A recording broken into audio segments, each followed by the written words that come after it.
Ma thèse principale, c'est qu'il y a deux types de religions fondamentales. Et que ces deux types de religions se ressemblent énormément, comme l'ont toujours dit les ethnologues. Ils se ressemblent énormément parce qu'ils sont fondés sur une crise, que j'appelle une crise mimétique, où tout le monde désire la même chose, et tout le monde se bat, et puis finalement tout le monde se tourne contre un bouc émissaire.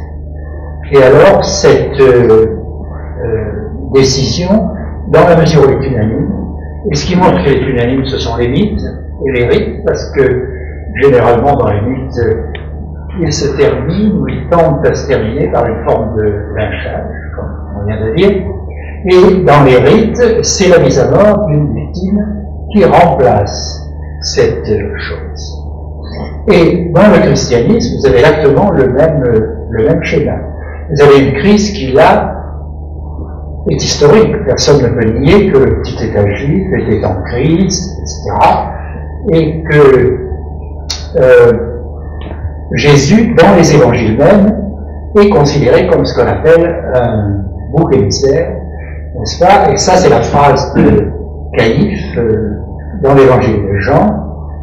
Il vaut mieux qu'un seul homme meure et que le peuple entier soit sauvé. Peu importe si le prêtre Caïphe a prononcé cette phrase, mais le fait qu'elle est dans les évangiles montre que l'auteur de l'évangile de Jean interprétait la mort de Jésus de cette manière. Alors, depuis les temps antiques, depuis Celse, par exemple, le premier grand auteur qui a écrit contre le christianisme. Grand inspirateur de Nietzsche. Pardon? Grand inspirateur de Nietzsche. Grand inspirateur de Nietzsche, oui. Et Celse, nous le connaissons seulement par origine.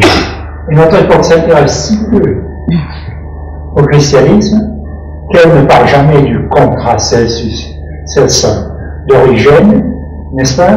Mais qu'elle parle de Celse lui-même et qu'elle a publié un livre qui a pour auteur aujourd'hui Celse, en ajoutant les unes aux autres les citations qu'Origène fait de Celse. On ne fait pas confiance aux auteurs chrétiens, mais on pense qu'ils étaient quand même capables de citer correctement leurs adversaires, n'est-ce pas?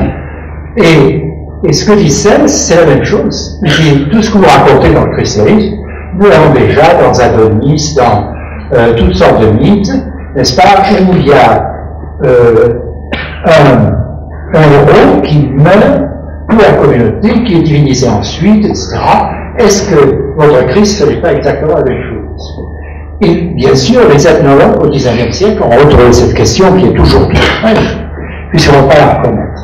Et en particulier, les chrétiens ont toujours eu très peur de cette question. À mon avis, c'est là qu'est leur absurdité, les chrétiens, d'avoir peur de cette question, parce qu'on la pousse jusqu'au bout, on découvrira la différence, qui d'ailleurs est déjà là dans quantité de textes de la Bible judaïque, n'est-ce pas? C'est le fait que la victime, au lieu d'être coupable, est innocente.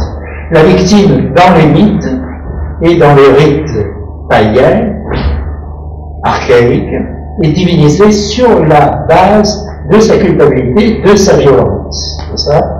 Et par conséquent, ce qui en résulte, ce sont des violences qui d'ailleurs servent toujours à supprimer ou à modérer la violence des communautés. Dans le christianisme, le Christ est innocent. Et la preuve que le texte est différent, c'est que si vous regardez la structure des évangiles et la structure des mythes, vous verrez qu'il y a une différence très importante. C'est le fait que, même si les disciples sont tous d'accord pour crucifier Jésus, parce que le revenant de Pierre signifie que dès que Pierre entre dans la foule, il est contre Jésus, il participe à ceci. N'est-ce pas? Mais après la résurrection, il y a des disciples qui proclament l'innocence de Jésus. Autrement dit, le christianisme ne sort pas du phénomène à l'état pur, n'est-ce pas, du phénomène du bouc émissaire, mais il sort d'une espèce de résistance à ce phénomène. Confondre un mythe avec les évangiles, c'est exactement la même chose que de confondre les Dreyfusards avec les anti-Dreyfusards. Vous voyez, dans 5000 ans, si nous n'avons plus de texte, et nous trouvons les documents de l'affaire Dreyfus, personne, les historiens ne se douteront pas que le seul élément important, c'est de savoir si la vérité est coupable ou innocente. Il n'y en aura plus, parce qu'il y a trop de choses autour, n'est-ce pas? Et c'est l'attitude que nous avons devant les mythes. Nous perdons dans le détail, Et nous ne voyons pas cette constante.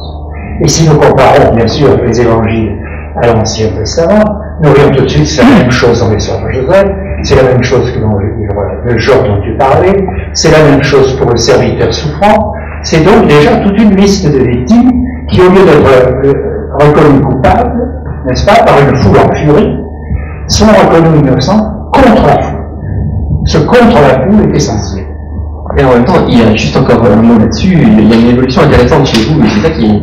Oui, et c'est surtout dire qu'il faut définir le sacrifice dans une histoire du religieux total, à partir du christianisme.